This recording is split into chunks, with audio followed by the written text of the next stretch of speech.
ಉಪೇಂದ್ರ ಅಂದ ತಕ್ಷಣ ನಿಮ್ಮ ಮೈಂಡಲ್ಲಿ ಬರೋದೇನು? ಐದರ್ ಎ ಮೂವಿ ಬರುತ್ತೆ, ಇಲ್ಲ ಉಪೇಂದ್ರ ಮೂವಿ ಬರುತ್ತೆ. ಏನಕ್ಕೆ? ಉಪೇಂದ್ರ ಯಾವಾಗಲೂ ಒಂದು ಸೈಕಾಲಜಿಕಲ್ ಥ್ರಿಲ್ಲರು, ಏನೋ ಒಂದು ಯುನಿಕ್ ಆಗಿ ಮಾಡೋದು, ಎಲ್ಲರೂ ಯೋಚನೆ ಮಾಡೋದಕ್ಕಿಂತ ಏನೋ ಒಂದು ಡಿಫ್ರೆಂಟ್ ಆಗಿ ಮಾಡೋದು, ಇದಕ್ಕೆ ಹೆಸರುವಾಸಿ. ಈಗ ಮಾಡಿರೋದು UI. ಈಗ ಆಲ್ರೆಡಿ ವಾರ್ನರ್ ಬಿಟ್ಟಿದ್ರು, ಆಮೇಲೆ ಒಂದು ಯುನಿಕ್ ಆಗಿ ಓನ್ಲಿ ಸೌಂಡನ್ನು ಬಿಟ್ಬಿಟ್ಟು ಅದನ್ನೇ ಒಂದು ಗ್ಲಿಮ್ಸ್ ಥರ ಏನೋ ಬಿಟ್ಟಿದ್ರು. ಈ ಥರ ಎಲ್ಲ ಯುನಿಕ್ ಆಗಿ ಮಾರ್ಕೆಟಿಂಗ್ ಎಲ್ಲ ಮಾಡಿದರು. ಸೊ ಇದಕ್ಕೆಲ್ಲರೂ ಹೇಳಿದರು ಇದು ನೀನು ನಾನು ಅಂತ ಏನಿದು ಅಂದರೆ ಅದನ್ನು ಡಿಕೋಡ್ ಮಾಡೋಕ್ಕೆಲ್ಲ ಟ್ರೈ ಮಾಡಿದರು. ಆದರೆ ಆ ಕನ್ಫ್ಯೂಷನ್ಸ್ಗೆ ತೆರೆ ಎಳೆಯುವಂಥ ಡೇ ಬಂದೇ ಬಿಟ್ಟಿದೆ. ಸೊ ಇವತ್ತು ನಾನು ಮೂವಿನ ನೋಡ್ಕೊಂಡು ಬಂದಿದ್ದೀನಿ, ನಿಮ್ಮ ಹತ್ರ ನಾನು ಎಕ್ಸ್ಪೀರಿಯನ್ಸ್ನ ಶೇರ್ ಮಾಡ್ತೀನಿ. ಅದು ಏನೋ ಹುಳ ಬಿಡೋದು, ಇನ್ನೊಂದು ಈ ಥರ ಎಲ್ಲ ಹೇಳ್ತಾರಲ್ಲ, ಹುಳ ಬಿಟ್ಟಿದ್ದಾರೆ, ತೆಗ್ದಿದ್ದಾರೆ. ನನಗನ್ಸಿದ ಮಟ್ಟಿಗೆ ಉಪೇಂದ್ರ ಮೂವಿ ಎಲ್ಲ ನೋಡಿರೋದು ತುಂಬ ಸ್ಟ್ರೈಟ್ ಫಾರ್ವರ್ಡ್ ಆಗಿದೆ, ತುಂಬಾ ಈಸಿಯಾಗಿದೆ ಅರ್ಥ ಮಾಡ್ಕೊಳ್ಳೋಕ್ಕೆ. ಒಂದು ನಡೆಯೋದನ್ನು ನಾವು ಯೋಚನೆ ಮಾಡ್ಕೊತೀವಿ, ನಮ್ಮ ಮೈಂಡಲ್ಲೇ ಇಟ್ಕೊಂಡಿರ್ತೀವಿ, ಅದನ್ನು ನಾವು ಯಾರಿಗೂ ಹೇಳಲ್ಲ. ಆದರೆ ಉಪೇಂದ್ರ ಅವ್ರದ್ದು ಯುನಿಕ್ನೆಸ್ ಏನು ಅಂತಂದರೆ ನಮ್ಮ ಮೈಂಡಲ್ಲಿ ಏನಿತ್ತು ಅದನ್ನು ಹಂಗಂಗೆ ಹೊರಗಿಡೋ ಥರ. ಈಗ ಫಾರ್ ಎಕ್ಸಾಂಪಲ್ ಸೂಪರ್ ಮೂವಿಗೆ ಬಂದರೆ ನಮ್ಮ ದೇಶ ಚೆನ್ನಾಗಾಗಬೇಕು ಅನ್ನೋದು ಯಾರಿಗಿರಲ್ಲ, ಎಲ್ಲರಿಗೂ ಇರುತ್ತೆ. ಆದರೆ ನಾವು ಅದನ್ನು ಹೆಂಗೆ ಮಾಡೋದು ಏನು ಅದನ್ನು ನಾವು ಯೋಚನೆ ಮಾಡಿರೋದಿಲ್ಲ. ಆದರೆ ಅದನ್ನು ನಾವು ಸುಮ್ಮನೆ ಬೇಕಾದ್ರೆ ಅವ್ರಿಗೆ ಡಿಸ್ಕಸ್ ಮಾಡ್ತಿರ್ತೀವಿ, ರಾಜಕೀಯ ಸರಿ ಇಲ್ಲ ಗುರು, ಹಂಗೆ ಗುರು, ಹಿಂಗೆ ಗುರು ಅಂತ. ಇದನ್ನೆಲ್ಲ ಒಂದು ಪ್ಯಾಕೇಜ್ ಮಾಡಿ ಸೂಪರ್ ಮೂವಿ ಮಾಡಿದ್ರು. ಅದಾದಮೇಲೆ ಒಂದು ಉಪ್ಪಿ 2 ಅಂತ ಒಂದು ಮೂವಿ ಬಂತು. ಉಪ್ಪಿ 2 ಅಲ್ಲಿ ಒಂಥರ ಸೈಕಾಲಜಿಕಲಿ ನಾವು ಏನಕ್ಕೆ ಬೇರೆಯವ್ರ ಬಗ್ಗೆ ತಲೆ ಕೆಡಿಸ್ಕೊಂಡು ಇನ್ನೊಂದಕ್ಕೋ ನಾವೇನಕ್ಕೆ ತಲೆ ಕೆಡಿಸ್ಕೋಬೇಕು, ಅದ್ರ ಬದಲು ನಮ್ಮ ಪಾಡು ನಾವು ಚೆನ್ನಾಗಿರ್ಬೋದಲ್ಲ. ನಮ್ಮ ಬ್ರೈನಲ್ಲಿ ನಾವು ಇನ್ನೊಬ್ರು ಕೆಟ್ಟದಾಗಲಿ ಈ ಥರ ಯೋಚನೆ ಮಾಡೋದ್ರಿಂದನೇ ತಾನೇ ನಮಗೆ ಪ್ರಾಬ್ಲಮ್ ಆಗೋದು. ಇನ್ನೊಬ್ಬನ ಕೆಟ್ಟದ ಬಯಸ್ಕೊಂತ ಕೂತ್ಕೊಂಡ್ರೆ ಅವನು ಆರಾಮಾಗಿರ್ಬಿಡ್ತಾನೆ, ನಾವು ನಮ್ಮೊಳಗೆ ನಾವು ಸಮಸ್ಯೆ ತಗೊತೀವಿ. ಇದನ್ನೊಂದು ಉಪ್ಪಿ 2 ಮೂವಿಲಿ ಹೇಳಿದ್ರು. ಬಟ್ ಈ UI ಇದರಲ್ಲಿ ಏನು ಹೇಳಕ್ಕೆ ಟ್ರೈ ಮಾಡಿದ್ದಾರೆ, ನಾನು ಫಸ್ಟು ನನ್ನ ವೀಡಿಯೋನ ಒಂದು ರಿವ್ಯೂ ಪಾರ್ಟ್ ಆಗಿರ್ತೀನಿ, ಇನ್ನೊಂದನ್ನು ಅನಾಲಿಸಿಸ್ ಪಾರ್ಟ್ ಆಗಿರ್ತೀನಿ. ಅನಾಲಿಸಿಸ್ ಪಾರ್ಟಲ್ಲಿ ಸ್ಪಾಯ್ಲರ್ಸ್ ಇರುತ್ತೆ. ನೀವೇನಾದರೂ ಮೂವಿನ ನೋಡಬೇಕು ಅನ್ನೋದು 100% ಫಿಕ್ಸ್ ಆಗಿದ್ದರೆ ನೀವು ಬರೀ ರಿವ್ಯೂ ನೋಡಿ ಆರಾಮಾಗಿ ಹೋಗಿ ಮೂವಿ ನೋಡ್ಕೊಂಡು ಬಂದುಬಿಡಿ. ಆಮೇಲೆ ಅನಾಲಿಸಿಸ್ ಪಾರ್ಟಿಗೆ ಹೋಗಿ. ಯಾಕಂದರೆ ಅನಾಲಿಸಿಸ್ ಪಾರ್ಟಲ್ಲಿ ನಾನು ಮೂವಿಲಿ ಏನಿದೆ ಅಂತ ಹೇಳಿಲ್ದಂಗೆ ಇದನ್ನು ಎಕ್ಸ್ಪ್ಲೇನ್ ಮಾಡೋಕ್ಕೆ ಆಗಲ್ಲ. ಎಷ್ಟೊಂದು ಜನ UI ಅಂದರೆ ಏನು ಅಂತ ತುಂಬ ಡಿಕೋಡ್ ಮಾಡೋಕ್ಕೆ ಟ್ರೈ ಮಾಡಿದ್ದಾರೆ. ಇದು ಮೂವಿಲಿ ಒಂದು ಚೆನ್ನಾಗೇ ಎಕ್ಸ್ಪ್ಲೇನ್ ಮಾಡಿದರೆ, ಅದು ಬಿಗಿನಿಂಗಲ್ಲೇ ಬಂದುಬಿಡುತ್ತೆ. ಅದನ್ನು ನಾನು ರಿವೀಲ್ ಮಾಡೋಕ್ಕೆ ಹೋಗಲ್ಲ, ಅದನ್ನು ನೀವು ಅಲ್ಲೇ ನೋಡ್ಬೋದು. ಸೊ UIನ ನಾವು ನೋಡ್ಬೋದಾ, ಎಷ್ಟು ಚೆನ್ನಾಗಿದೆ, ಏನಿದೆ ಅಂಥದ್ದು ಕಂಟೆಂಟು ಅಂತ. ಈ ಮೂವಿ ಉಪೇಂದ್ರ ಫ್ಯಾನ್ಸ್ ಅಂತ ಯಾರಿದ್ದಾರೋ ಅವ್ರಿಗೆ 100% ಇಷ್ಟ ಆಗುತ್ತೆ. ಬಟ್ ಆದರೆ ಕೆಲವೊಂದು ಕಡೆ ಇಂಪ್ರೂವ್ಮೆಂಟ್ ಇರ್ಬೋದಿತ್ತೇನೋ ಅಂತ ಅನ್ನಿಸ್ಬೋದು. ಬಟ್ ಇಷ್ಟ ಅಂತೂ ಆಗುತ್ತೆ. ಉಪೇಂದ್ರ ಫ್ಯಾನ್ ನೀವಾಗಿದ್ದರೆ ಆರಾಮಾಗಿ ಹೋಗಿ ನೋಡ್ಬೋದು. ಇನ್ನು ಜನರಲ್ ಆಡಿಯನ್ಸಲ್ಲಿ ನಾನು ಎಕ್ಸ್ಪೆರಿಮೆಂಟಲ್ ಮೂವೀಸನ್ನು ನೋಡೋಕ್ಕೆ ಇಷ್ಟಪಡ್ತೀನಿ. ಮತ್ತು ನನಗೆ ಒಂದು ಒಳ್ಳೆ ಕಂಟೆಂಟ್ ಬೇಕು, ನಾನು ಸ್ವಲ್ಪ ಪೇಷನ್ಸ್ ಆಗಿ ನೋಡ್ತೀನಿ, ನನಗೇನು ತೊಂದರೆ ಇಲ್ಲ ಅನ್ನೋಂಥವ್ರು ಕೂಡ ಈ ಮೂವಿ ಆರಾಮಾಗಿ ನೋಡ್ಬೋದು. ಇನ್ನು ನನಗೆ ಮಾಸ್ ಮಸಾಲೆ ಬೇಕು, ನನಗೆ ಫುಲ್ ಒಂಥರ ಆರಾಮಾಗಿ ಮೂವಿ ನೋಡ್ಸ್ಕೊತ ಹೋಗ್ಬಿಡ್ಬೇಕು, ಒಂದು ಮಜಾ ಕೊಡಬೇಕು ಅಂತಂದರೆ ಈ ಮೂವಿ ಅಲ್ಲ. ಇದನ್ನು ನಾನು ಏನಕ್ಕೆ ಸ್ಪೆಸಿಫಿಕಲಿ ಹೇಳ್ತಿದ್ದೀನಿ ಅಂದರೆ, ಇದನ್ನು ನಾನು ಬೇರೆ ಮೂವಿಗಳ ಕಂಪೇರ್ ಮಾಡೋಕ್ಕೆ ಹೋಗಲ್ಲ. ಉಪೇಂದ್ರ ಅವ್ರದ್ದೇ ಸೂಪರ್ ಮೂವಿನ ತೊಗೊಂಡ್ರೆ ಅದರಲ್ಲೂ ತುಂಬ ಒಳ್ಳೆ ಮೆಸೇಜ್ ಇದೆ, ಅದರಲ್ಲೂ ಒಂದು ವಿಡಂಬನೆ ಇದೆ, ಅಂದರೆ ಸಮಾಜದ ಮೇಲಿರೋ ಒಂದು ವಿಡಂಬನೆ ಇದೆ. ಸೊ ಆದರೆ ಅಲ್ಲಿ ತೊಗೊಂಡೋಗಿರೋ ರೀತಿ ಅಂದರೆ ಒಂದು ಪ್ಲಾಟನ್ನು ಎಷ್ಟು ಜಾಲಿಯಾಗಿ ತೊಗೊಂಡೋಗ್ಬೇಕು ಆ ಥರ ಜಾಲಿಯಾಗಿ ಹೋಗಿದೆ. ಆದರೆ ಈ ಮೂವಿಲಿ ಅದು ಇಲ್ಲ. ಸೊ ಇದನ್ನೊಂದು ಮೈಂಡಲ್ಲಿ ಇಟ್ಕೊಂಡು ಎಕ್ಸ್ಪೆಕ್ಟೇಷನ್ಸನ್ನು ಕಮ್ಮಿ ಇಟ್ಕೊಂಡು ನೋಡೋದಾದರೆ ತುಂಬ ಆರಾಮಾಗಿ ನೋಡ್ಬೋದು. ಏನಕ್ಕೆ ಅಂತಂದರೆ ಈ ಮೂವಿಲಿ ಸುಮಾರು ವಿಚಾರಗಳನ್ನು ಟಚ್ ಮಾಡಿದ್ದಾರೆ. ಇದನ್ನು ಯಾವ ರೀತಿ ಟ್ರೀಟ್ ಮಾಡ್ಕೋಬೋದು ಅಂತಂದರೆ, ಒಂದು ಡಿಟಾಕ್ಸಿಫಿಕೇಷನ್ ಥರ ಅಂತ ಅನ್ಕೋಬೋದು. ಅಥವಾ ನಮ್ಮ ಸುತ್ತ ನಡೀತಿರೋದು ನಮಗೆ ಗೊತ್ತು, ಪ್ರಾಬ್ಲಮ್ಸ್ ಇದೆ, ಏನೇನೋ ಇದೆ ಅಂತ. ಆದರೆ ಒಂದೊಂದು ಸತಿ ಅದನ್ನು ಎತ್ತಿ ತೋರಿಸೋರು ಬೇಕಾಗುತ್ತೆ. ತೋರಿಸೋದನ್ನು ನಾವು ನೋಡಿದಾಗ ಅದು ನಮ್ಮ ಮೈಂಡ್ ಮೇಲೆ ಇಂಪ್ಯಾಕ್ಟ್ ಮಾಡ್ಬೋದು. ಸೊ ಕನ್ಸಿಡರಿಂಗ್ ದಿಸ್, ಈ ಮೂವಿನ ಡೆಫಿನೆಟ್ಲಿ ಹೋಗಿ ನೋಡ್ಬೋದು. ಬಟ್ ಆದರೆ ನಿಮ್ಮ ಎಕ್ಸ್ಪೆಕ್ಟೇಷನ್ಸನ್ನು ಲೋ ಇಟ್ಕೊಳ್ಳಿ. ಬನ್ನಿ ಇವಾಗ ಅನಾಲಿಸಿಸ್ ಮಾಡ್ಕೋಗೋಣ. ಮೇಯ್ನಾಗಿ ಟಚ್ ಮಾಡಿರೋಂಥ ಸಬ್ಜೆಕ್ಟ್ಸ್ ಏನು ಅಂತಂದರೆ ರಾಜಕಾರಣದಲ್ಲಿ ಕ್ಯಾಸ್ಟ್ ಬೇಸಿಸ್ ಮತ್ತು ರಿಲಿಜಿಯನ್ ಬೇಸಿಸಲ್ಲಿ ಯಾವ ರೀತಿ ಹೊಡೆದಾಡ್ತಿದ್ದಾರೆ ಅಂದರೆ ಇಡೀ ಗ್ಲೋಬಲ್ ಸ್ಕೇಲನ್ನು ತಗೊಂಡು ಎಷ್ಟೊಂದು ಕಡೆ ಇಲ್ಲಿ ಮಾತಾಡ್ತಾರೆ. ಅಂದರೆ ಈಗ ರಷ್ಯಾ ಅಮೇರಿಕಾದು ಕೋಲ್ಡ್ ವಾರ್ ಆಗ್ಬೋದು, ಅಫ್ಘಾನ್ ಯಾವ ರೀತಿ ಅದನ್ನು ಹಾಳು ಮಾಡಿದ್ರು ಅನ್ನೋದಾಗ್ಬೋದು. ಈ ಥರ ಯೂನಿವರ್ಸಲ್ ಆಗಿರ್ತಕ್ಕಂಥ ಕೆಲವೊಂದು ಟಾಪಿಕ್ಸ್ನೂ ತೊಗೊಂಬಂದಿದ್ದಾರೆ. ನಾಟ್ ಓನ್ಲಿ ರೀಜನಲ್ ಅನ್ನೋ ಥರ.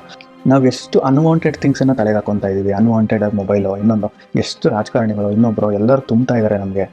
ನೆಕ್ಸ್ಟು ಬಂದರೆ ಭೂಮಿನ ಯಾವ ರೀತಿ ನಾವು ಶೋಷಣೆ ಮಾಡ್ತಾಯಿದ್ದೀವಿ. ಇದು ಎಲ್ಲರಿಗೂ ಅಪ್ಲೈ ಆಗುತ್ತೆ. ಅಂದರೆ ಒಂದು ಕಾರ್ಪೊರೇಟ್ ಥರ ಆಗಿನೋ ಅಥವಾ ದೊಡ್ಡ ದೊಡ್ಡ ಇಂಡಸ್ಟ್ರಿ ಆಗಿನೋ, ನಾವೊಂದು ಪೆಟ್ರೋಲಿಯಮಿಂದ, ಮೆಡಿಸಿನಲ್ ಬಿಸ್ನೆಸ್ಸಿಂದ, ಮತ್ತು ಇದರಿಂದ ಎಲ್ಲ ಗ್ಲೋಬಲ್ ವಾರ್ಮಿಂಗು, ಇನ್ನೊಂದು ಯಾವ ರೀತಿ ನಾವು ಭೂಮಿನ ಶೋಷಣೆ ಮಾಡ್ತಾಯಿದ್ದೀವಿ, ಅದನ್ನು ಇನ್ನೂ ಎಷ್ಟು ಬೆಟರಾಗಿ ಯೂಸ್ ಮಾಡ್ಬೋದು. ನಂತರ ಮನುಕುಲನೇ ಇದನ್ನು ಹಾಳು ಮಾಡ್ತಾ ಇದೆ ಅನ್ನೋ ಥರದ್ದು ಒಂದು ಕಾನ್ಸೆಪ್ಟ್ ತಗೊಂಬಂದಿದ್ದಾರೆ. ಸೊ ಅದಕ್ಕೇ ಕಲ್ಕಿ ಬರೋದು. ಅಂದರೆ ಭೂಮಿನ ಜನರು ಹಾಳು ಮಾಡ್ತಾ ಇದ್ದಾರೆ.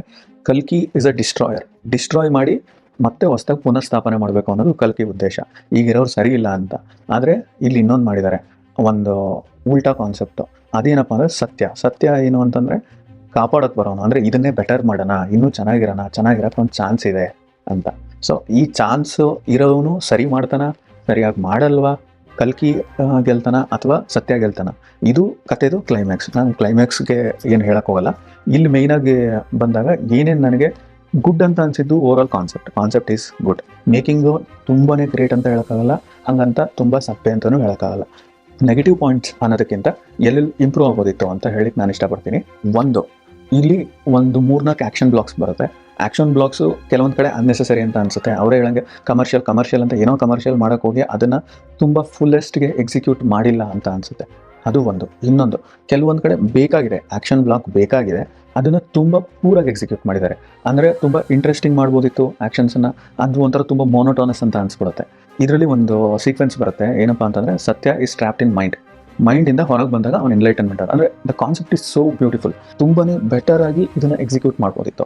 ಅಂದರೆ ನಮ್ಮ ಬ್ರೈನಲ್ಲಿ ನಾವೇ ಒಂಥರ ಕಾನ್ಫ್ಲಿಕ್ಟಿಗೆ ಒಳಗಾಗಿ ಅದರಿಂದ ಬ್ರೈನಲ್ಲಿರ್ತಕ್ಕಂಥ ಥಿಂಗ್ಸನ್ನೆಲ್ಲ ನಾವು ಯಾವಾಗ ಬ್ರೇಕ್ ಫ್ರೀ ಆಗಿ ಹೊರ ಬರ್ತೀವಲ್ಲ, ದಟ್ ಈಸ್ ಕಾಲ್ಡ್ ಎನ್ಲೈಟನ್ಮೆಂಟ್. ಅಂದರೆ ನೀವು ಗೊತ್ತಿರುತ್ತೆ, ಅಂದರೆ ಬುದ್ಧ ಅಥವಾ ಇನ್ನೊಬ್ಬನೆಲ್ಲ ನೀವು ಓದಿದರೆ ಗೊತ್ತಿರುತ್ತೆ.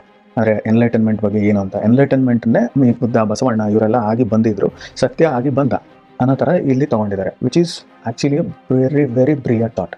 ಆದರೆ ಎಕ್ಸಿಕ್ಯೂಷನ್ ಅಷ್ಟೇ ಪೂರಾಗಿದೆ. ಅಂದರೆ ಅದನ್ನು ನಾನು ಎಕ್ಸಿಕ್ಯೂಷನ್ ಏನು ಮಾಡಿದ್ದಾರೆ ಅಂತ ಹೇಳ್ಕೊಂತ ಹೋದರೆ ಅದೇ ಇನ್ನೊಂದು ವೀಡಿಯೋ ಆಗಿಬಿಡುತ್ತೆ. ಬಟ್ ಆದರೆ ಎಕ್ಸಿಕ್ಯೂಷನ್ ಪೂರಾಗಿದೆ. That's what I felt. So next ಬಂದರೆ ಎಂಗೇಜ್ಮೆಂಟ್ ಫ್ಯಾಕ್ಟರ್. ಒಂದು ಮೂವಿ ಅಂತಂದರೆ ಎಂಗೇಜ್ಮೆಂಟ್ ಫ್ಯಾಕ್ಟರ್ ಇರಬೇಕು. ಇಲ್ಲಿ ಫನ್ನನ್ನು ಟ್ರೈ ಮಾಡಿದ್ದಾರೆ. ಅಂದರೆ ಸರ್ಕ್ಯಾಸ್ಟಿಕ್ ಫನ್, ಬ್ಲ್ಯಾಕ್ ಹ್ಯೂಮರ್ ಅಂತ ಏನು ಹೇಳ್ತಾರಲ್ಲ, ದಟ್ ಈಸ್ ದೇರ್. ಆದರೆ ತುಂಬಾ ಒಂಥರ ಕೆಲವೊಂದು ಕಡೆ ಕ್ಲಿಕ್ ಆಗಿದೆ, ಕೆಲವೊಂದು ಕಡೆ ಕ್ಲಿಕ್ ಆಗಿಲ್ಲ. ಒಂಥರ 50% ಕ್ಲಿಕ್ ಆಗಿದೆ ಅಂಬೋದು. ಎಂಗೇಜ್ಮೆಂಟ್ ಫ್ಯಾಕ್ಟರ್ ಅಂತಂದರೆ ನಮಗೆ ನೋಡ್ಸ್ಕೊಂಡು ಹೋಗ್ಬೇಕು ಮೂವಿ. ಈಗ ಆ ಎಂಗೇಜ್ಮೆಂಟ್ ಫ್ಯಾಕ್ಟರು ಉಪೇಂದ್ರ ಅವ್ರದ್ದೇ ಆಲ್ಮೋಸ್ಟ್ ಎಲ್ಲ ಮೂವಿಲೂ ಇದೆ. ಅದು ಒಂಚೂರು ಕಮ್ಮಿ ಆಗಿದೆ ಲಾಸ್ಟ್ ಮೂವಿ ಉಪ್ಪಿಟ್ಟು ಅಲ್ಲಿ, ಹಂಗೆ ನೋಡಿದ್ರೆ. ಸೊ ಎಂಗೇಜ್ಮೆಂಟ್ ಫ್ಯಾಕ್ಟರ್ ಇದರಲ್ಲಿ ಸ್ವಲ್ಪ ಕಮ್ಮಿನೇ ಇದೆ. ನೆಕ್ಸ್ಟ್ ವಿಚಾರಕ್ಕೆ ಬಂದುಬಿಟ್ರೆ, ಇದು ನನ್ನ ಒಂದು ವೈಯಕ್ತಿಕ ಅಭಿಪ್ರಾಯ. ಅದು ಸಬ್ಜೆಕ್ಟಿವ್ ಇರ್ಬೋದು.